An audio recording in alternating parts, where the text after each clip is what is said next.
Welcome to the Slop Farm. Enjoy the video.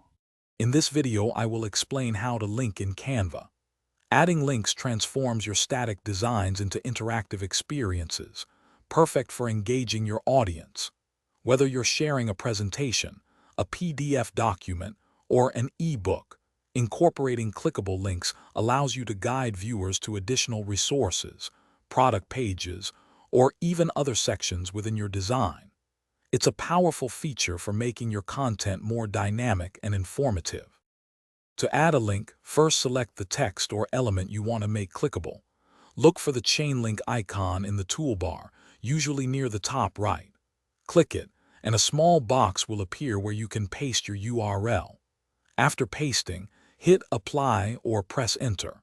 This instantly embeds the link, making your chosen element interactive for anyone viewing your design. You can also link to different pages within the same Canva design. This is incredibly useful for creating interactive presentations or multi-page documents. Simply select the element, click the link icon, and instead of pasting an external URL, choose the Pages in this document option. Then, select the exact page number you wish to direct your audience to. It's a seamless way to navigate your content. Before sharing your masterpiece, always test all your links to ensure they work perfectly. Download your design as a PDF or use Canva's Share as Website option. Click on each link to confirm it opens the correct destination.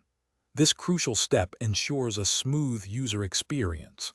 Once verified, you can confidently share your interactive Canva design with your audience, knowing all links are functional. Thanks for watching. Consider subscribing if we helped you today.